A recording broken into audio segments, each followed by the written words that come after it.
तो दोस्तों स्वागत है आपका एक और वीडियो में। सभी को नमस्कार। जैसा आप जानते हैं पहली क्लास में मैंने आपको नरेशन समझाए हैं और नरेशन में आप ने अगर पहली वीडियो नहीं देखी है तो पहली वीडियो आप जरूर देख लें। अब हम नरेशन में आपको बताने वाले सेड टू और सी टू के हटने के बाद मैं आपको समझाने वाला हूं कि ये कॉमा इन्वर्टेड कॉमा कैसे हटता है। इस वीडियो में मेन फोकस हमारा रहेगा कि कॉमा इन्वर्टेड कॉमा कैसे हटेगा। एक बार मैं समझा देता हूं। ये जो लिखा है वो आपका डायरेक्ट स्पीच है। सेड टू या से टू दो चीजें मैंने बताई थी कि अगर सेड टू है तो उसकी जगह टोल्ड लगाना है और अगर से टू है तो उसकी जगह टेल लगाना है। अब आपको ये बात समझनी है कि अगर सेड के बाद कोई ऑब्जेक्ट नहीं है तो उसको नहीं हटाना है, या सी के बाद कोई ऑब्जेक्ट नहीं है तो उसे नहीं हटाना है। अब कॉमा इन्वर्टेड कॉमा का हटाना ये रूल है। फिर मैं आपको इसका डायरेक्ट को इनडायरेक्ट बनाना बताऊंगा। तो आपको अब नियम लिखना है। आप इसको दूसरा नियम ही कह सकते हैं। इस नियम में हम पहला पॉइंट लिखेंगे कि यदि इन्वर्टेड कॉमा के अंदर का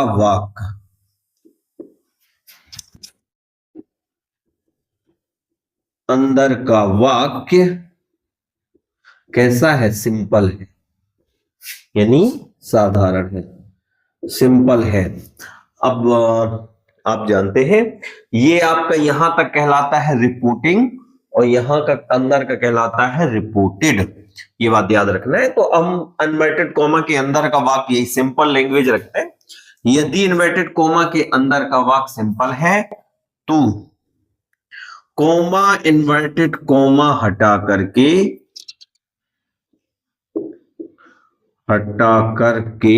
क्या लगाते हैं, दैट लगाते हैं। दैट क्या होता है दोस्तों, कंजक्शन। दैट क्या होता है, कंजक्शन। तो अगर ये वाक्य साधारण है तो आपको क्या लगाना है, दैट। अब एक नियम और मैं बता रहा हूं कि यदि इन्वर्टेड कॉमा के अंदर का वाक्य इंट्रोगेटिव है यानी प्रश्नवाचक है, इंट्रोगेटिव नेगेटिव भी हो तब भी दैट आ जाता है। और अगर इंट्रोगेटिव है तो इन्वर्टेड कॉमा हटा करके इफ लगाते हैं, ठीक है दोस्तों। अभी हम इन्वर्टेड कॉमा के अंदर के वाक्य के बारे में कुछ नहीं पढ़ रहे हैं। अभी पहली क्लास में मैंने केवल आपको सेड टू हटाना बताया है। अगर वो नहीं आता है तो आप पहली क्लास हमारी जरूर देख लें। और दूसरे में मैं आपको बता रहा हूं कि ये कॉमा इन्वर्टेड कॉमा कैसे हटेगा। तो देखें कॉमा इन्वर्टेड कॉमा कैसे हटता है। तो अगर साधारण वाक्य इन्वर्टेड कॉमा के अंदर वाला तो हमें दैट लगाना है। अगर या निगेटिव है तब भी आप लिख सकते हैं, सिंपल या निगेटिव, दोनों में यही होता है, कोई दिक्कत नहीं। कंफ्यूज ना होना कि नेगेटिव में क्या होगा, नहीं बता रहे सर। तो सिंपल में नेगेटिव में दोनों में दैट आ जाता है। अगर इंट्रोगेटिव है तो इफ लगाते हैं, क्या लगाते हैं, कंजक्शन इफ। तीसरी और कंडीशन है कि यदि इन्वर्टेड कॉमा के अंदर का वाक्य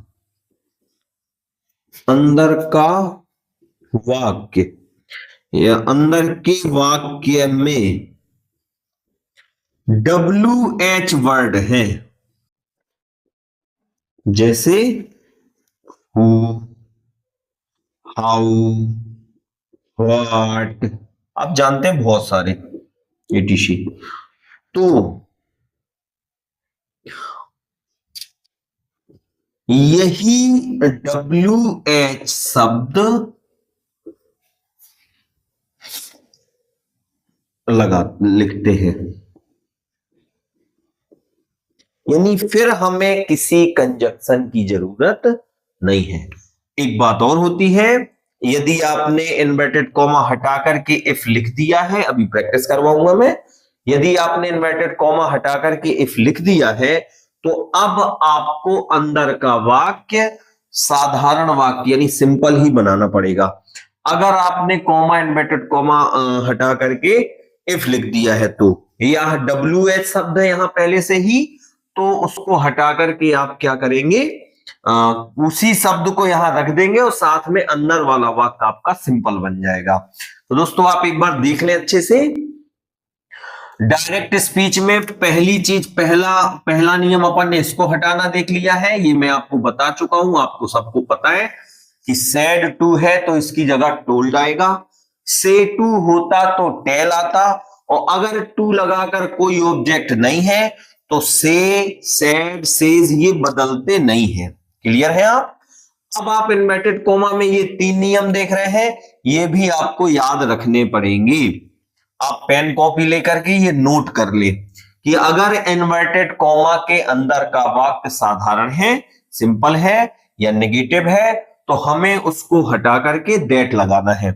अगर या नेगेटिव है तो दैट लगाना है, और अगर इन्वर्टेड कॉमा के अंदर का वाक्य आपका इंट्रोगेटिव है तो हमें इन्वर्टेड कॉमा हटा करके इफ लगाना है। और यदि इन्वर्टेड कॉमा के अंदर का वाक्य डब्ल्यू एच वर्ड है, डब्ल्यू एच में जैसे where, who, how, what, when, कोई सा भी डब्ल्यू एच वर्ड जिसमें डब्ल्यू एच शब्द आ रहा है, तो अगर वो है तो वही का वही डब्ल्यू एच शब्द, अगर अंदर हु आया है तो इन्वर्टेड कॉमा हटा करके हु ही लिखा जाएगा, साथ में अंदर का वाक्य सिंपल किया जाएगा। तो ये चीज दोनों में नियम में लागू होती है कि यदि इन्वर्टेड कॉमा के अंदर का वाक्य, हम इसको चौथे नंबर पे कर देते हैं, इंट्रोगेटिव है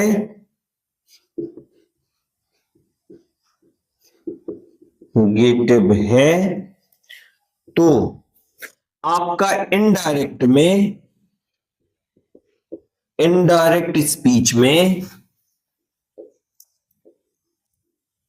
स्पीच में क्या हो जाता है, सिंपल हो जाता है। अब मैं आपको ये प्रैक्टिस करवाने वाला हूं कि कैसे, तो कुछ इंट्रोगेटिव सिंपल दोनों प्रकार के देने वाला हूं, तो 2 चीजें आपकी 100% क्लियर होने वाली है। इसके बाद टेंस जो अंदर का होता है उसके भी 2-3 नियम हैं जो मैं आपको बताऊंगा। तो केवल अभी इसको बना लेते हैं, राम सेड टू हटा के, तो पहले तो राम लिखो इनडायरेक्ट स्पीच में, राम आ जाएगा, सेड टू हटा के क्या लग जाएगा, टोल्ड लग जाएगा। मैं इसको इनडायरेक्ट स्पीच बना रहा हूं, टोल्ड मी के बाद ये ऑब्जेक्ट आ जाएगा। अब मुझे बताओ ये अंदर का वाक्य सिंपल है कि नेगेटिव है, तो I am watching a movie, हमें तो भाई सिंपल ही दिख रहा है, सिंपल दिख रहा है तो आप यहां दैट लगाएं। आई आपका अकॉर्डिंग टू सब्जेक्ट चेंज होगा, ही आ जाएगा, और चूंकि ये पास्ट है तो अंदर का टेंस पास्ट बन जाएगा। तो आपका ये जो पास्ट अभी कौन सा टेंस है, ये प्रेजेंट कंटिन्यूअस, अब ये पास्ट कंटिन्यूअस बनने वाला है। तो he was watching a movie, ये बन जाएगा ये सेंटेंस। तो Ram told me that he was watching a movie, ये इनडायरेक्ट स्पीच होगा। तो एक बार और इन्हें पढ़ लें। यदि इन्वर्टेड कॉमा के अंदर का वाक्य सिंपल है तो दैट लगाना है, यदि इन्वर्टेड कॉमा के अंदर वाला वाक्य इंट्रोगेटिव है तो इफ लगाना है, और अगर इन्वर्टेड कॉमा के अंदर वाले वाक्य में डब्ल्यू एच वर्ड है तो वही डब्ल्यू एच वर्ड रख देना है, बशर्ते इंट्रोगेटिव है अगर इन्वर्टेड कॉमा के अंदर का वाक्य तो उसको सिंपल बनाना है। अब कुछ एग्जाम्पल के थ्रू ही अपन समझ लेते हैं, और केवल 2 नियम में ही आपको फोकस बनाए रखना है, एक तो से और सेट का हटना, दूसरा इन्वर्टेड कॉमा का हटना। आगे वाक्य में अभी टेंशन नहीं लेनी है कि सर कैसे टेंस बदल देते हैं, कैसे सर ने आई का ही कर दिया है, ये सब मैं आपको क्रम से क्लास में बताने वाला हूं, इसमें आपको टेंशन नहीं करनी है, आपको तो रेगुलर क्लास में जुड़ना है बस। तो दोस्तों एक बात और आपको मैं समझाने जा रहा हूं तीसरे नियम में, आप देख चुके हैं कि यदि इन्वर्टेड कॉमा के अंदर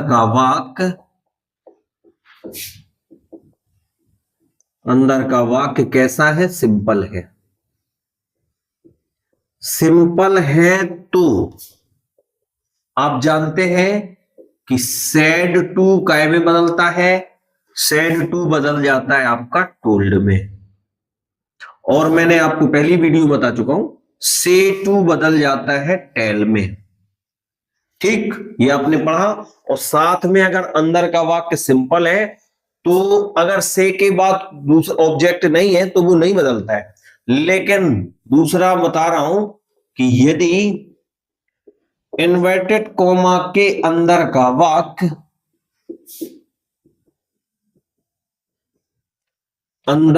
वाक्य कैसा है, इंट्रोगेटिव है, तो सेड या सेड टू दोनों चीजें आपकी आस्केड में बदलेंगी। क्या बदल जाएंगी दोस्तों, आस्केड में। और साथ में अगर से है या से टू है तो ये आपका आस्क में बदल जाएगा। अब याद रखना, अगर यहां एस आ रहा है, सेज या सेज टू, तो ये आपका आस्क में एस लग जाएगा। तो अगर इन्वर्टेड कॉमा के अंदर का वाक्य इंट्रोगेटिव है तो सेड और सेड टू की जगह भी हम टेल या टोल्ड नहीं लिख सकते, हमें रखना पड़ेगा आस्केड, या से टू की जगह क्या रखना पड़ेगा, आस्क। अब हम इस इतने की प्रैक्टिस करते हैं। अभी तक हमने आपको नरेशन में बताया कि जो रिपोर्टिंग स्पीच होती है उसमें क्या बदलाव होते हैं, यानी इन्वर्टेड कॉमा के बाहर वाले वाक्य में क्या बदलाव होते हैं। इसमें आपने दो चीज देखी कि अगर इन्वर्टेड कॉमा के अंदर का वाक्य साधारण है तो से टू या सेड टू काय में बदलता है, सेड टू बदलता है टोल्ड में, और से टू बदलता है टेल में। और अगर इन्वर्टेड कॉमा के अंदर का वाक्य प्रश्नवाचक है तो सेड या सेड टू, क्या दोस्तों, सेड टू काय में बदलेगा, आस्केड में, और से या से टू काय में बदल जाएगा, आस्क में। साथ ही साथ आप देख पा रहे हैं कि अगर वाक्य सिंपल है तो इन्वर्टेड कॉमा हट करके दैट आना है, और अगर वाक्य इन्वर्टेड कॉमा के अंदर वाला वाक्य यानी रिपोर्टेड स्पीच इंट्रोगेटिव है तो आपका इफ आता है। और एक और शब्द है जिसको हम वेदर यूज करते हैं। ठीक है, तो अब हम प्रैक्टिस की ओर चलते हैं, केवल इतना बदल। तो देखें दोस्तों, इन टेंसों को अपन बनाना, इन डायरेक्ट स्पीच में जो दिए हैं इनको अपन इनडायरेक्ट स्पीच में बनाने का प्रयास कर रहे हैं। आपको केवल फोकस करना है कि मैं रिपोर्टिंग स्पीच इन्वर्टेड कॉमा के बाहर वाले वाक्य में कितना बदलाव होता है, जो अभी तक मैंने आपको नियम बताए हैं, मैं दोबारा रिपीट कर रहा हूं। और कॉमा इन्वर्टेड कॉमा का हटाना, अभी पूरे वाक्य में आपको ध्यान नहीं देना है, केवल और केवल क्या हटाना है। आप पहले से प्रयास कर सकते हैं, इसको इतना हटाएं, इसकी जगह क्या आएगा, इसकी जगह क्या आएगा, ये आपको याद होना चाहिए। मैंने आपको बताया सेड, पहली बात तो आपको इन्वर्टेड कॉमा के अंदर का वाक्य देखना है, ये प्रश्नवाचक है क्या, प्रश्नवाचक है तो ये जरूर हटेगा, और इसकी जगह क्या आएगा, आस्क, आस्केड, वास्ट है ना, तो ही, ये हटके यहां क्या आ जाएगा, ये आ जाएगा आस्केड मी। अब कॉमा इन्वर्टेड कॉमा हटके क्या आ जाएगा यहां पे, इफ, क्या आ जाएगा दोस्तों, इफ। तो इतना आपको याद होना चाहिए, क्योंकि प्रश्नवाचक है इसलिए ये आस्क में बदल गया है, कॉमा इन्वर्टेड कॉमा इफ में बदल गया है। अब इन्वर्टेड कॉमा के बाहर का वाक्य पास्ट है तो ये भी पास्ट बनने वाला है, ये सिंपल बनने वाला है। यू आपका सेकंड पर्सन है, ये ऑब्जेक्ट के अकॉर्डिंग चेंज होगा, तो ये आएगा आपका आई एम, एम की जगह आने वाला है यहां पे आई के साथ वाज आता है, आई वाज टीचिंग इंग्लिश। ये साधारण बन जाएगा दोस्तों, ये मैंने नियम आपको बता दिया है। यदि यहां पे एफ आ गया है तो ये वाला वाक्य आपका कैसा बन जाएगा? साधारण। अब आगे बढ़ते देखें दोस्तों, इसको बना रहे हैं अब हम। तो आप देखें, सबसे पहले समझना है आपको कि अंदर का वाक्य कैसा है। तो सब्जेक्ट से पहले हेल्पिंग वर्ब आ गई, यानी इंट्रोगेटिव है। इंट्रोगेटिव का साइन भी है। इंट्रोगेटिव हो तो ये आस्केड में बदल ही जाते हैं। तो ही आस्केड, कॉमा इन्वर्टेड कॉमा हटके अब इफ आने वाला है। क्या आने वाला है? इफ। अब ये पास्ट टेंस है तो ये भी पास्ट बन जाएगा, बस इतना सा होता है। तो इफ के बाद आएगा ये दे, हैव चेंज हो जाएगा हेड में, बाकी आपका लिख जाएगा। अब हमने हेल्पिंग वर्ब सब्जेक्ट के बाद, क्योंकि इसको हमें सिंपल बना देना है जी, बस बन गया। आगे बढ़ते हैं। ये भी वाक्य आपका इंटरोगेटिव है, लेकिन ये इस वाक्य में WS शब्द आया है, तो अब हमारा यहां इफ नहीं आएगा। ये जो WS शब्द है यही के ही क्या काम करेगा? कंजक्शन का। तो देखते हैं, सी सैड टू हटके आस्केड आने वाला है। इसके बाद आपका मी आ जाएगा, यहां व्हाई आ जाएगा, कॉमा इन्वर्टेड कॉमा हटके, और बस अंदर का वाक्य क्या बन जाएगा आपका? साधारण।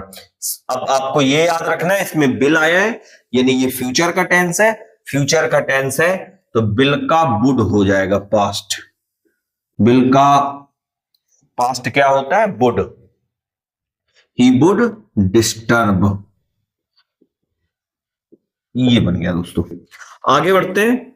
ये वाक्य, अंदर वाला वाक्य देखें और हमें बताएं सिंपल है कि इंट्रोगेटिव है। तो ये वाक्य आपका पूरा सिंपल है। सिंपल है तो सेज टू टेल में बदलेगा। तो ही, अब ये टेल सेज है तो टेल्स में, ही टेल्स मी, और यहां क्या आएगा? साधारण है तो दैट लगता है, कॉमा इन्वर्टेड कॉमा हटके यू की जगह आई होने वाला है, और ये साधारण है तो यही के ही आ जाएगा, I have to go there.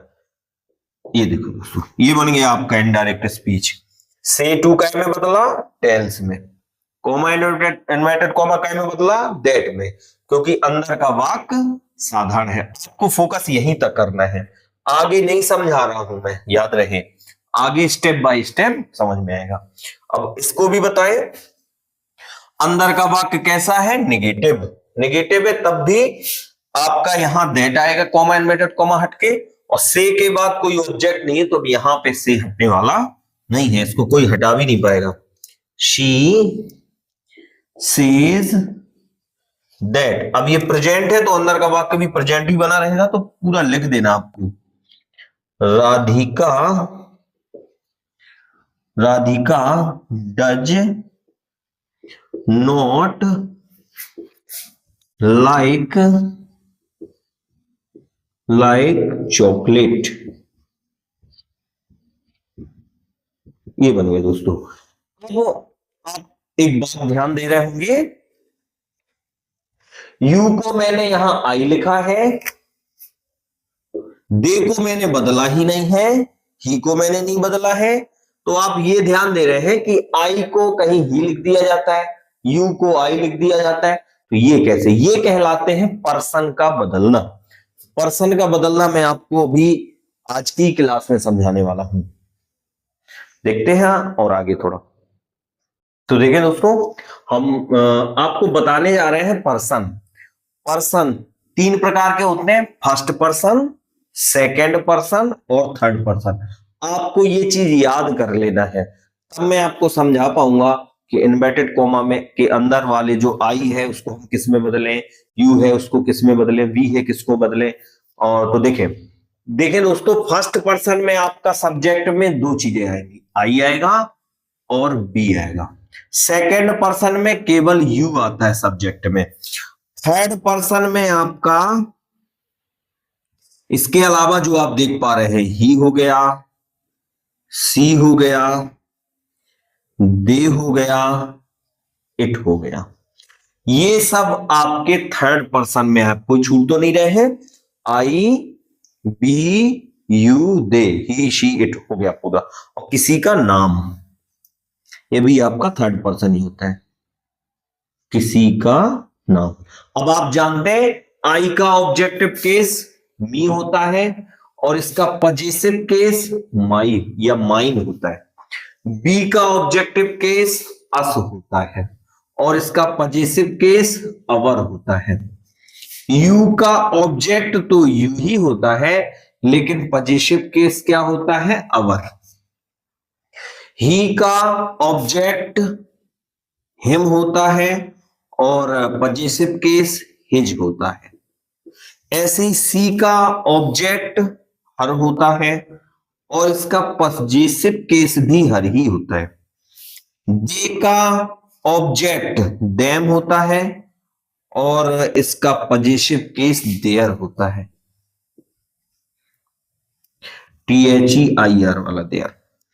अब इट का ऑब्जेक्ट तो इट ही रहता है, पजेसिव केस क्या हो जाता है, इट्स। किसी का नाम तो भैया चाहे सब्जेक्ट में हो चाहे ऑब्जेक्ट में हो यही रहता है। अब वहां पजेसिव तो इसका ढूंढने ना लगना, पजेसिव नहीं होता है। तो आपको याद क्या रखना है यहां पे कि फर्स्ट पर्सन में आते हैं आई और बी, सेकंड पर्सन होता है यू।